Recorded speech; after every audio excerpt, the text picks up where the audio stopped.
Hello, and today we are at Vicarage Road for the EFL Championship fixture as the Hornets take on the Sky Blues in match week number 18, I think. I've lost count, to be honest, with the Championship. It always is the way. But yeah, Watford, off the back of an amazing 3-winning game streak. I mean, never seen that before. The last time we'd won back-to-back games, let alone 3, was all the way back in March 2021. And that just kind of shows how bad that Premier League season was, 21 to 22. But yeah, we beat Norwich and we beat Millwall as we got promoted to the Premier League. And basically, we've done it somehow. We've won back-to-back games, but we've also won a third one. So we beat a very, very bad Luton side, gave them their kind of just desserts, 4-0. We also beat Cardiff City in midweek, a tricky matchup, that one. And then, of course, a Wigan win as well, which, you know, was hard fought, and a late João Pedro goal. JP10, Starboy does it again. So yeah, it is what it is. We hope that it's good, and we hope that we can really excel this time. It's a very rainy and grey and quite grubby Saturday afternoon, but hopefully that won't affect the conditions and the players. We've just got to hope it all falls into place, really. I mean, Coventry are a decent side this season. They started off a bit slow, but it's the sort of game when you're 3 wins in a row, we expect to at least give a good account of ourselves, even if we don't get the 3 points. Coventry, they've got a few threats of their own. Gustavo Harmer is one of them. Also, their top scorer from this season and last season so far, Victor Gyökeres, he's going to be a threat. And also, of course, you know, they've got a lot of fullbacks that like to push forward. So I think they've got James McFadden, I think. Quite a few names that it rings a bell when I hear them. But honestly, it wouldn't be shocking if we did lose today, just because it's our home game and there's so much optimism. If it just fell flat and, you know, soggy like a piece of damp, wet toilet paper, you know, that's what football is about. It sometimes is this way, but, you know, there is optimism. Let's hope that it can carry on.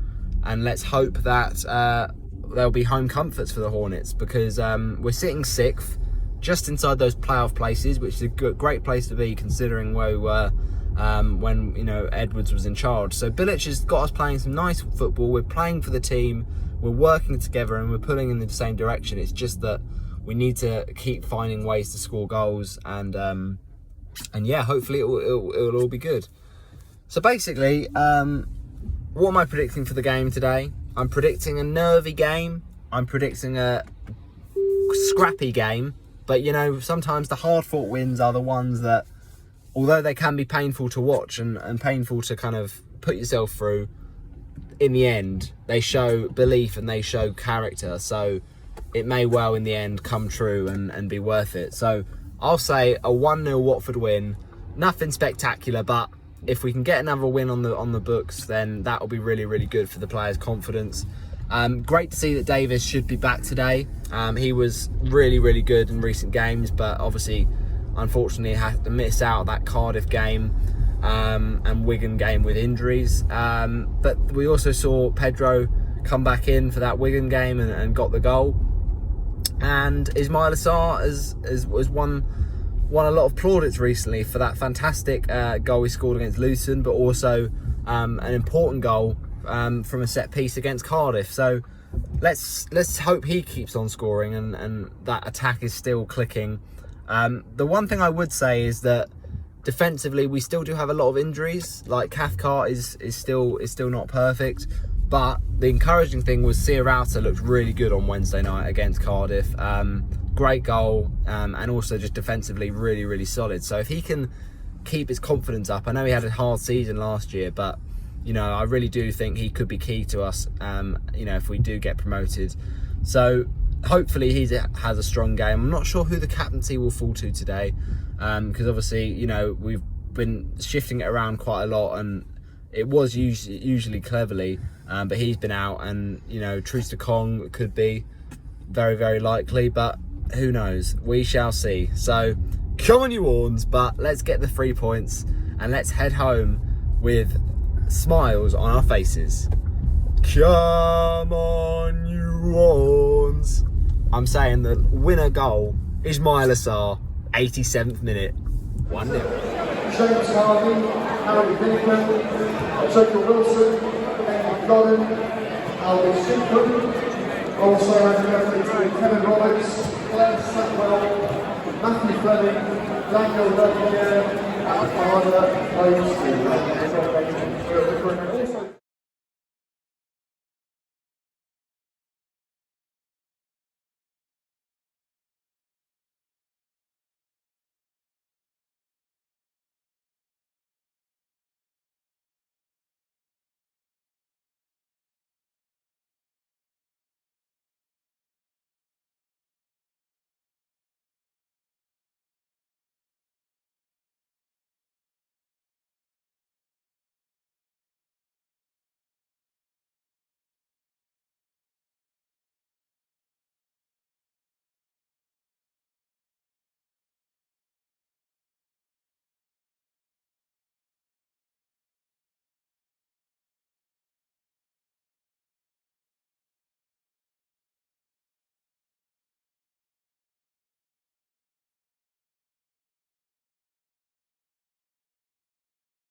Go on, Ken.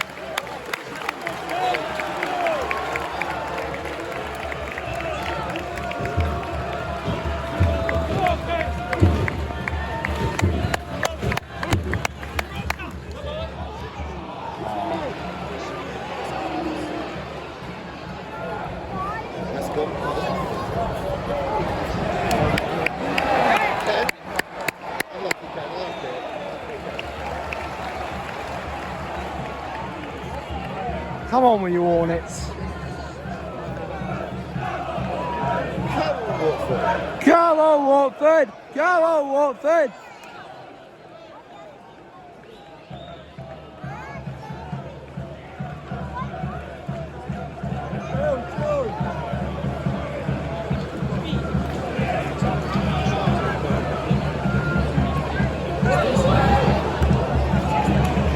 Yeah, and then he got it up full.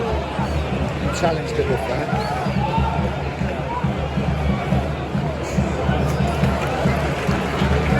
Go on Hamza! Go on Hamza! Oh dear.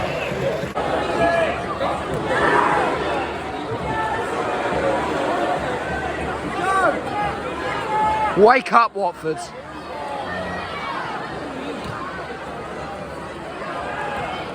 Oh my gosh, Hungbo, come on.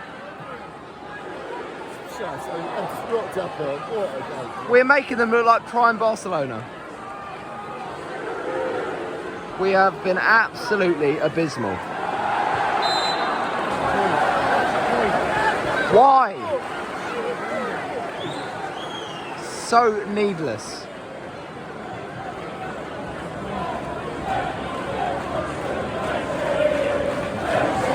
Got to keep your heads, Watford.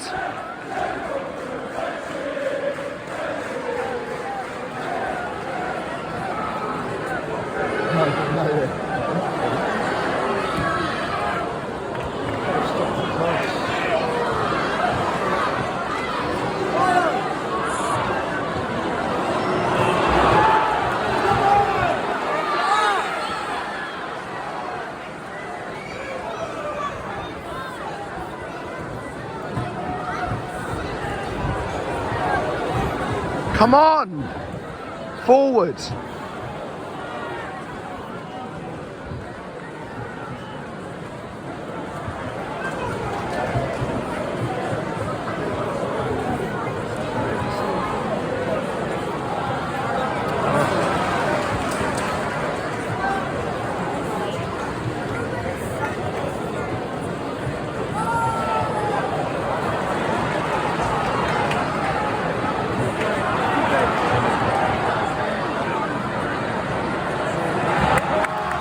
Come on!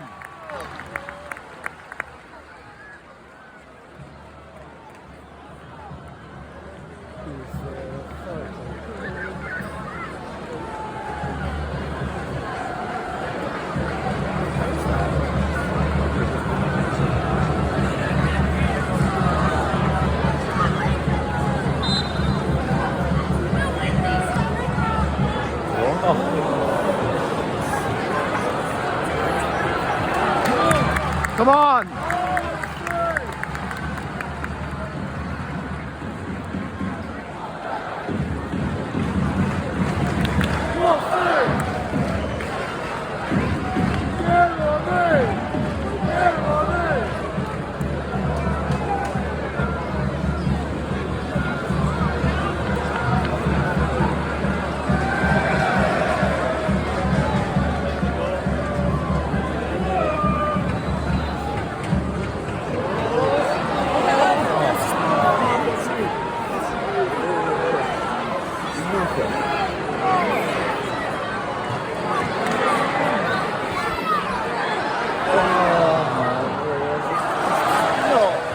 It's just absolutely horrendous. Full time at Vicarage Road, and it has finished Watford 0, Coventry City 1. And Watford's 3-match winning run is over after an abysmal second half performance and a very disjointed, frustrating and really just worrying lack of flow, continuity and any sort of passion towards the end of that second half. And Coventry, they were really not superb, but they did the simple things and we made the easy things look difficult. And if you can't do the simple things, then we've got a problem. So first half started off very, very simply for Watford, in the respect that they just didn't get going for a long time. And the first few minutes, I just wondered, is this Watford side really coming off the back of 3 wins? Because they looked slow.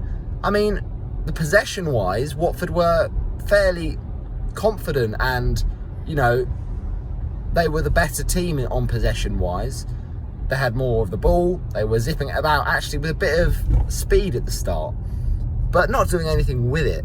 And Coventry, on the other hand, weren't really having much of a grasp on the game. But when they did break forward, which was a few times when Watford lost possession cheaply, they broke with pace, and they made Watford look very, very rattled. And, you know, a couple of chances. The first one just kind of fell to the right-hand side of Coventry's attack, and they just kind of went for a snapshot at the near post and went just wide.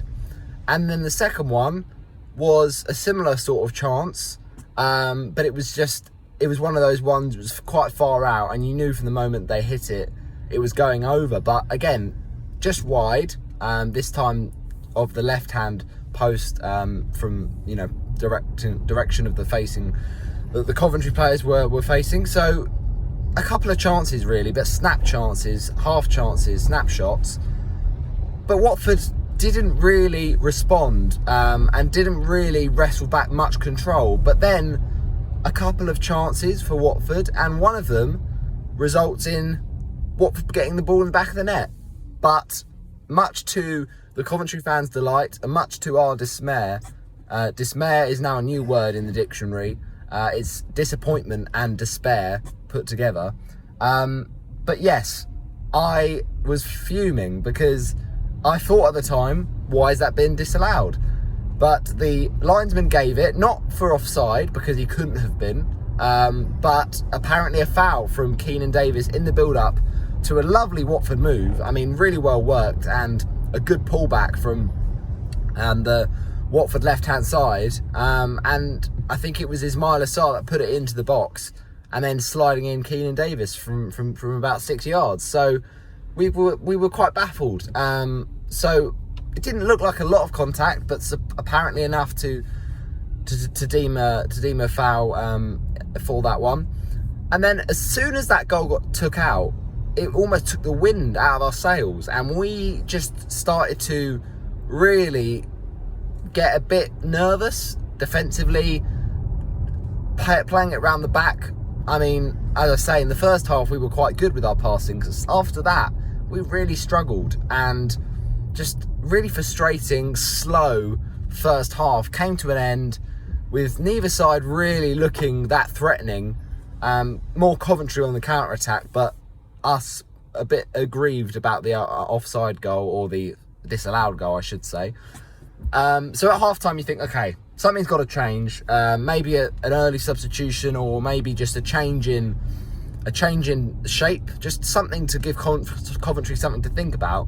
Nothing changed, and something did change, unfortunately, in that Watford dressing room, because they came out second half and looked amateurish. They looked slow and not ready to be up for the fight, honestly, because they were just so lethargic and sloppy and disjointed. They weren't working together as a team, and when they did, they were just making silly, avoidable errors, giving away free kicks, giving away possession, and misplacing passes. I mean, that's probably the worst performance in a Watford shirt from João Pedro, and he got hooked in the second half, rightly so. It just wasn't his day, and Asprilla came on, did what he could, created a chance for a nice pass, and then it led to a gaping miss from Ismaila Sarr. But, you know, there was just a lack of quality from Watford in that second half, and honestly, defending amateurly for that first and only goal of the game. I mean, what Watford were doing in that moment, they just switched off, no kind of focus early on in the second half, only a 50th minute of the game, and very early on, Coventry look eager, they look like they want it, and really we should have been that from the get-go.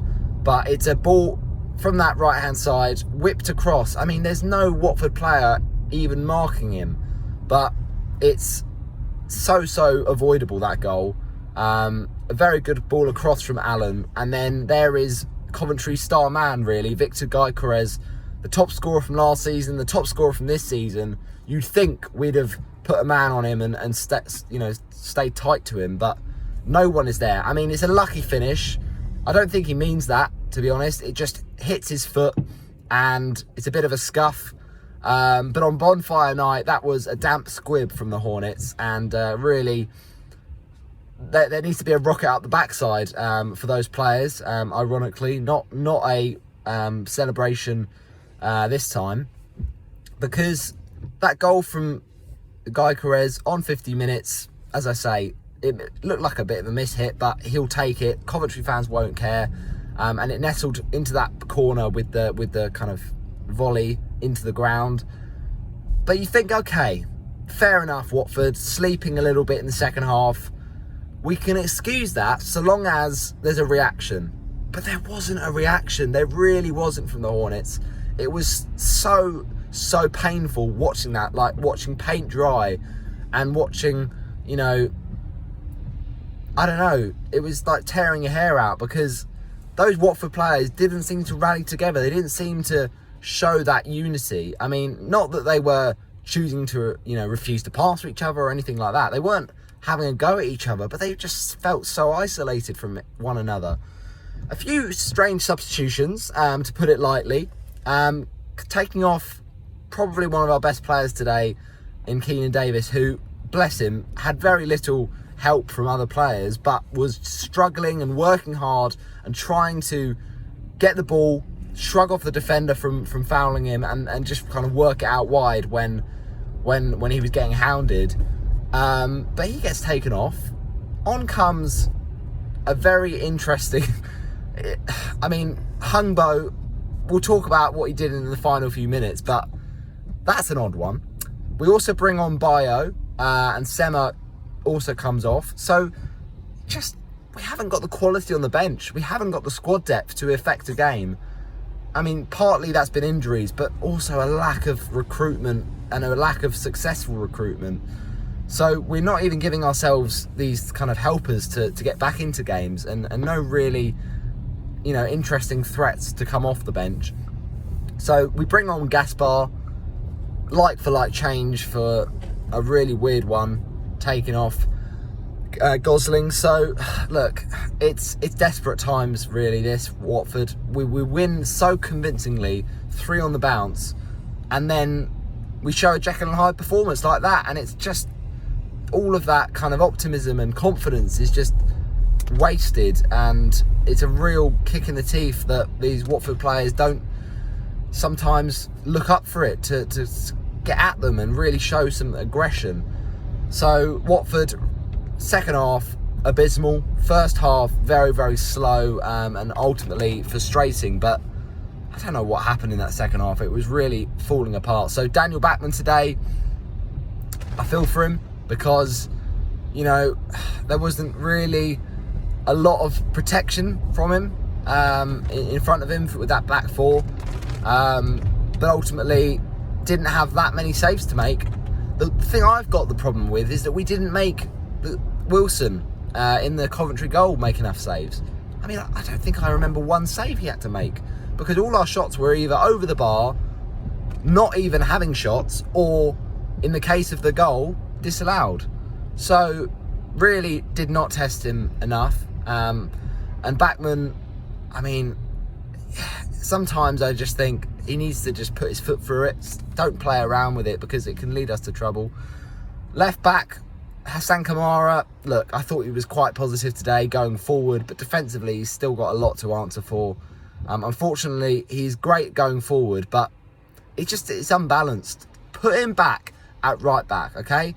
I know that we've got injuries in the right back spot with Ngakia, but Kamara was always better at right back last season, and I just don't think left back is his spot. I mean, I know we've got a lack of depth there as well, hence the poor recruitment, but it's just not working in my opinion.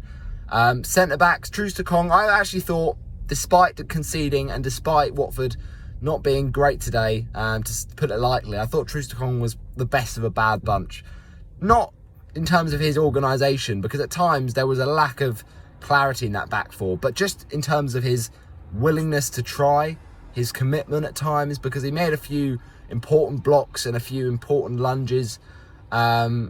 At least he was giving it a go, and he was trying to muscle his way, and a few times got some good headers won, but that's really scraping at the barrel. I mean, that's the kind of levels we got to in this match.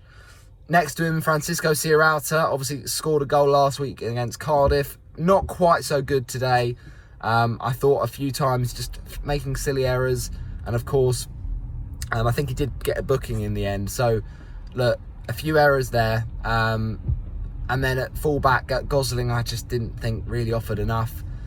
Midfield, Chowdhury, again, we've got a very similar midfield to each other in the respect that there's no number 8 there dictating the play and just taking us up the pitch. There's a lot of players who just are tough tacklers, and that's it. That's all they can do. That's their maximum capacity. And, you know, Chowdhury today, I thought, got stuck in, but that's really all I can say for it. Kayembe, I thought, was sloppy.